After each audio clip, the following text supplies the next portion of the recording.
Assalamualaikum warahmatullahi wabarakatuh.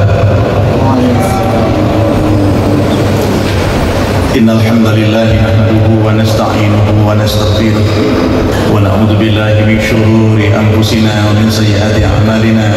May yahdihillahu fala mudilla lahu wa may yudlil falan tajida lahu waliyyan mursyida. Allahumma shalli ala sayyidina Muhammad wa ala alihi wa ashabihi ajma'in. Amma ba'du. Yang terhormat para jamaah salat zuhur Masjid Baharudin Ketepal, bapak-bapak dan ibu-ibu yang dimuliakan Allah Subhanahu wa taala. Naos kita pergi Jambin dan jam 12, 10 atau 15. Saat cukup waktu menyesuaikan waktu bekerja kita. Tema pada kajian zuhur Kamis kedua tentang tazkiyatun nafs, pembersih jiwa. Saya mengambil salah satu kitab yang ditulis oleh Imam Syekh Ahmad bin Muhammad bin Athaillah As-Sakandari yang umum fenomenal, yaitu kitab Al-Hikam. Tapi saya mencoba kesempatan ini menggunakan kitab beliau yang lain, yaitu bernama Tajul Arus Al-Hawi li Tahdzibin Nufus. Tajul Arus artinya mahkota pengantin, Al-Hawi li Tahdzibin Nufus. Kitab ini mencakup pembahasan untuk pembersih atau pencucian jiwa, nafsu kita. Hadirin yang dimuliakan oleh Allah, sang penulis atau santri yang sangat ulet di dalam kajian majelisnya Syekh Ibnu Athaillah As-Sakandari.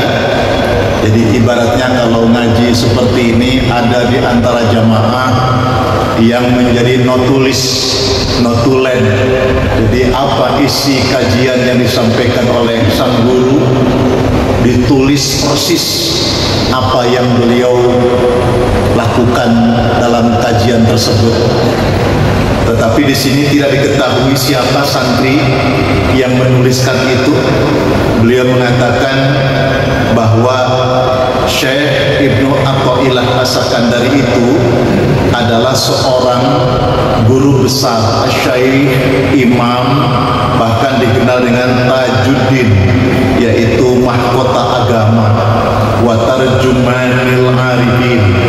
Beliau juga sebagai penerjemah orang-orang arif, orang-orang ahli makrifat, yaitu Abu Fadl Ahmad bin Muhammad bin Abdul Karim bin Abdurrahman bin Ahmad bin Isa bin Al-Husain bin Athaillah As-Sakandari Al-Juzami nasaban, nasabnya Al-Juzami, Al-Maliki mazhaban, mazhabnya Imam Malik, Al-Iskandariyu daron, kelahirannya kota Iskandaria, Al-Qarafiyu muzaron, kota Qarafi tempat berziarahnya, As-Sufiyu hakikatan, ilmu tasawuf jalannya, hakikatnya, Asyadilu torikoh, torikohnya Imam Asyadili.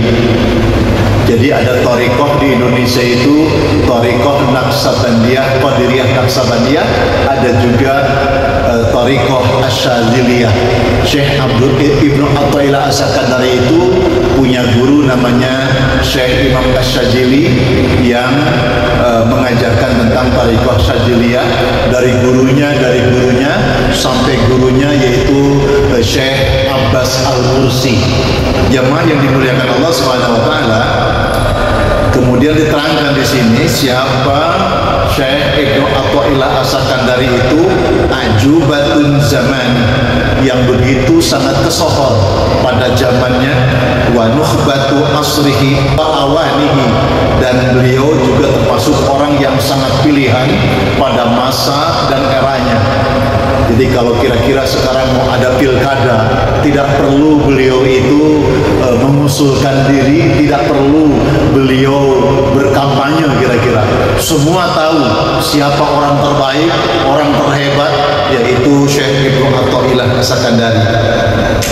Hadirin yang dimuliakan oleh Allah Subhanahu wa taala, bahkan beliau sudah diramalkan oleh gurunya, yaitu Syekh Al-Mursi, bahwa gurunya sudah prediksikan bahwa besok Syekh Ibnu Athaillah As-Sakandari itu akan menjadi seorang mufti besar yang memiliki dua mazhab, fil mazhabain, dalam dua mazhab, yuridu mazhab ahli syariah, ahli ilmi zahir, wa mazhab ahli haqiqah, ahli ilmi batin, yaitu yang pertama mazhab ahli syariah, ahli ilmu zahir, ahli fikih, dan juga ahli dalam mazhab ahli haqiqah, ilmu batin. Hadirin yang dimuliakan Allah, ini penting ngaji kita. Jadi bagaimana Syekh Ibnu Athaillah As-Sakandari itu memadukan dua ilmu, ilmu syariah fikih yang nampak dan ilmu hakikat, ilmu batin yang tidak nampak. Allah Subhanahu wa taala itu maha besar. Oleh karena itu kita sholat menyebut namanya Allahu Akbar. Kita perhatikan ketika kita sholat, Allahu Akbar.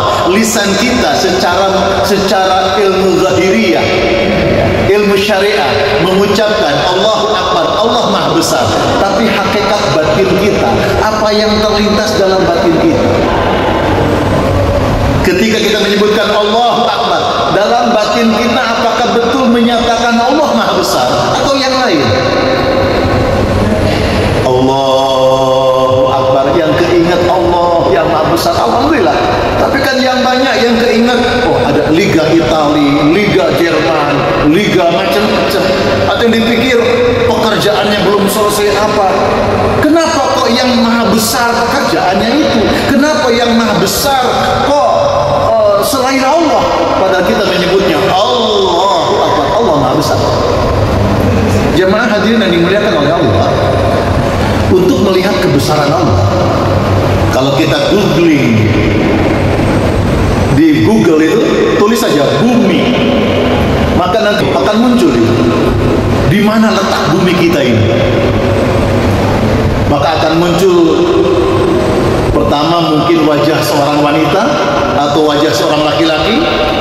Begitu disut, makin dijauhkan, yang tadinya kelihatan nampak wajahnya, badannya mulai menghilang, yang terlihat tinggal daratan, tinggal lautan, terus diperjauh, makin kecil, lalu bumi kita pun tidak kelihatan, muncul matahari dan sebagainya, muncul, bumi kita sangat kecil. Kalau kita contohkan bumi kita sebesar biji kacang hijau, itu kebesaran, saudara. Karena sudah tidak nampak lagi dalam peta. Maka begitu kecilnya, begitu sangat kecilnya, bahkan kita dikatakan tidak ada. Yang ada hanya Allah, yang besar hanya Allah. Allahu Akbar. Itu nanti gilirannya itu ilmu hakikat, ilmu batin, ilmu yang bagaimana menghidupkan batin kita. Hadirin yang dimuliakan oleh Allah Subhanahu wa taala, kita akan masuk saja dalam kajiannya. Bismillahirrahmanirrahim. Alhamdulillahirabbil alamin. Segala pujian milik Allah Subhanahu wa taala, pemilik semesta alam. Wassallallahu, semoga Allah berikan salawat ala sayyidina, atas nabi besar, pemimpin kita Muhammad sallallahu alaihi wasallam, wa ala alihi, dan kepada keluarganya, wa sahbihi, kepada sahabatnya ajma'in semuanya, dan terutama mudah-mudahan juga termasuk kita umatnya. Hada kitabun, kitab ini Tajul Arusi, namanya kitab Tajul Arus, mahkota pengantin, al-hawi li tahdibin nufus, yang mencakup di dalamnya sebuah petunjuk untuk membersihkan nafsu kita. Ta'lifus Syekh Al-Imam, yaitu ditulis oleh Syekh, seorang guru besar, Imam Al-Jami' baina ilmi syariah wal haqiqah, beliau yang menguasai ilmu syariah dan ilmu hakikat. Tajuddin, dia sebagai mahkota agama, Abil Abbas Ahmad bin Athaillah As-Sakandari rahimahullah ta'ala, wa askanahu uhbuhati jannatih, semoga Allah memberikan rahmatnya dan menempatkan dalam surga yang penuh dengan kenikmatan. Wa afadha alaina, semoga keutamaan atas kita semua yang mengkaji kitabnya. Wa alal muslimina, dan atas orang-orang muslim semuanya. Min barakatihi, semoga kita mendapatkan barakahnya. Sallallahu alaihi wasallam ala sayyidina Muhammadin wa sahabatihi ajma'in, semoga Allah subhanahu wa ta'ala memberikan salawat salam atas Nabi besar Muhammad sallallahu alaihi wasallam, kepada sahabatnya semuanya, amin ya rabbal alamin. Bapak Ibu, kita masuk kajian kecilnya. Yang pertama tentang at-taubah, pembicaraan tentang jiwa batin diawali dengan bab taubat. Mesti diawali dengan bab taubat. Beliau ngendikan, ayyuhal abdu, hei hamba Allah, utlubit taubata minallah fi kulli waqtin, carilah taubat kepada Allah. Di sini menggunakan kalimat utlubit taubata minallah, carilah taubat dari Allah. Karena memang syariatnya kita bertaubat kepada Allah, yang menerima taubat adalah Allah, maka Allah yang memberikan taubat kepada kita. Lakukan setiap waktu. Jadi tidak menunggu nanti kalau sudah ada waktu longgar, nanti kalau sudah pensiun, nanti tidak. Beliau menyampaikan utlubit taubah minallah fi kulli waqtin, carilah taubat kepada Allah di setiap waktu. Maka mencari taubat di sini, pertama harus ada perencanaan untuk kita mentaubat kepada Allah. Harus punya planning.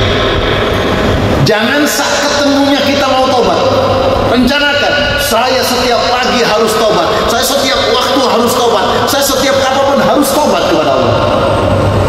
Yang kedua, kerjakan taubat itu istiqomah. Yang ketiga, taubat kepada Allah dengan keyakinan bahwa taubatmu diterima oleh Allah Subhanahu wa ta'ala. Karena kita tidak tahu kontrak umur kita dengan Allah kapan, sampai umur berapa. Maka berbahagialah saat kematian datang, kita tergolong orang-orang yang bertobat kepada Allah Subhanahu wa ta'ala. Karena ada masanya taubat kita tidak diterima oleh Allah. Kapan itu?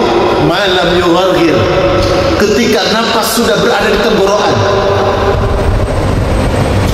Ketika nafas sudah ada di tenggorokan, banyak orang-orang yang mau meninggal dunia baru sadar, kan? Bahkan di ayat Quran Allah sudah mengingatkan, ya Allah, idza jaa ahadukum. Jadi mereka minta kepada Allah, ya Allah, tunda kematianku, jangan sekarang. Laula akhartani ila ajalin qarib. Tunda kematianku ya Allah, padahal nafasku sudah di tenggorokan.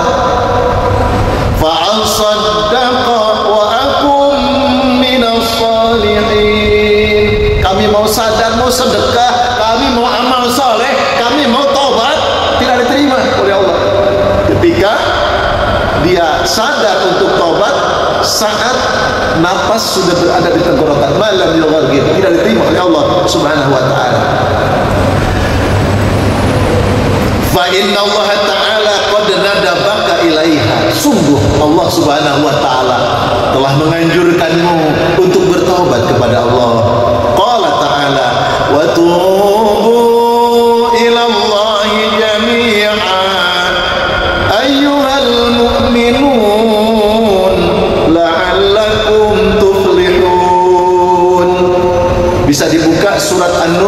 ayat 31. Bertobatlah kalian semua kepada Allah secara menyeluruh. Ucapannya tobat, hatinya tobat. Ucapannya tobat, perbuatannya tobat.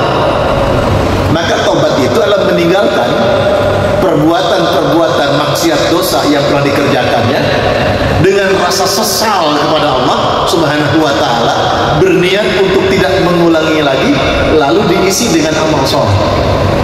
Itu taubat. Di dalam ayat yang lain, innallaha yuhibbut tawwabin wa yuhibbul mutatahhirin. Sungguh Allah mencintai orang-orang yang bertaubat kepada Allah, dan Allah mencintai orang-orang yang membersihkan diri. Jadi orang taubat itu disenangi Allah. Panjenengan datang ke Allah, ya Allah, nyesel ya Allah, umur sudah sekian ya Allah, nyesel ya Allah, kulo taubat ya Allah, sekarang mau taat kepada Engkau ya Allah. Allah senang.